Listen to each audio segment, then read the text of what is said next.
Fascist Awami League রাজনৈতিক প্রতিহিংসার শিকার বাংলাদেশ জামায়াত ইসলামী।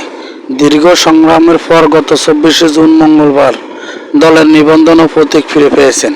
দাঁড়িপাল্লা প্রতীক সহ বাংলাদেশ জামায়াত ইসলামীর নিবন্ধন পুনরায় বহাল করেছেন নির্বাচন কমিশন। গত 24 জুন মঙ্গলবার ইসির সিনিয়র সচিব আক্তার আহমেদ স্বাক্ষরিত এক প্রজ্ঞাপনে জানানো হয়, দীর্ঘ লড়াইয়ের পর প্রতীক সহ নিবন্ধন ফিরে পেয়েছি।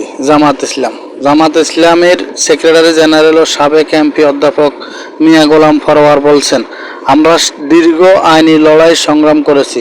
অবশেষে আপনারা জানেন, গত 1 জুন 2025 সালে হাইকোর্টের সুপ্রিম কোর্ট আপিল বিভাগ দীর্ঘ লড়াইয়ের পর আমরা আমাদের সেই অধিকার ন্যায্যভাবে ফিরে পেয়েছি এবং সেই আদেশের ভিত্তিতে আজ গত 24 জুন মঙ্গলবার নির্বাচন কমিশনার প্রজ্ঞাপন জারির মাধ্যমে আমাদের সেই নিবন্ধন দলীয় প্রতীকসহ ফেরত দেওয়া হলো।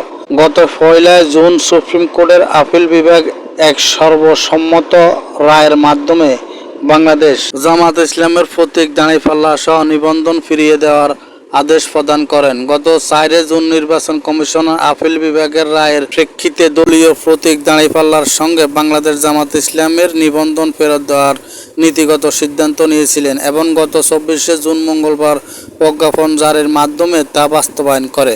গত 24 জুন রাতে 8:30 জামায়াতের ইসলামীর কেন্দ্রীয় কার্যালয় আয়োজিত এক সংক্ষিপ্ত প্রেস ব্রিফিংয়ের সংগঠনের সেক্রেটারি জেনারেল ও সাবেক এমপি অধ্যাপক মিয়া গোলাম ফরওয়ার বলেন, মহান আল্লাহ তাআলার খাস মেহেরবানিতে বাংলাদেশ জামায়াত ইসলামের প্রতীক দাঁড়িপাল্লা সহ নিবন্ধন আদালতের রায়ের সূত্রে আজকে নির্বাচন কমিশনার পক্ষ থেকে প্রজ্ঞাপন জারির মাধ্যমে আমরা অফিসিয়ালি ফিরে পেলাম। এজন্য মহান রব আল্লাহ রাব্বুল আলামিনের কাছে প্রাণ খুলে তৃপ্তির সাথে আল্লাহর শুকরিয়া আদায় করছি, আলহামদুলিল্লাহ।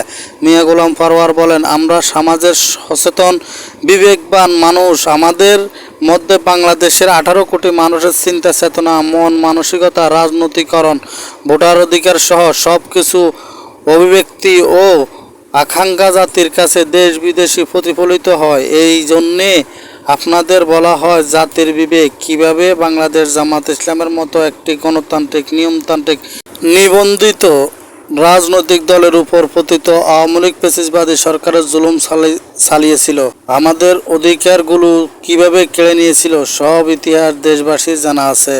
তিনি আরো বলেন, এই দীর্ঘ আইনি লড়াই আমাদের অধিকার কেড়ে নেওয়ার বিরুদ্ধে গণতান্ত্রিক এবং আইনি ও সাংবাদিক অধিকার ফিরে পাওয়ার জন্য এই আইনি লড়াই আমাদের দেশের বরেণ্য আইনজীবীরা সহযোগিতা করেছেন, গণ্যমান্যদের কর্মীরাও সহযোগিতা করেছেন। ন্যায় ও ইনসাফের পক্ষে সংবাদ পরিবেশন করে জাতির সামনে আপনারা বিবেককে কাজে লাগিয়ে সাংবাদিকতার পেশার মুহূর্তকে আপনারা তুলে ধরেছেন এবং বহাল রেখেছেন।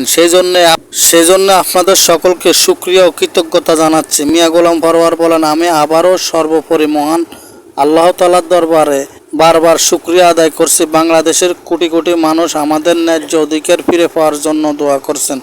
আমি তাদের প্রতি কৃতজ্ঞতা প্রকাশ করছি বাংলাদেশ জামায়াত ইসলামের পক্ষ থেকে।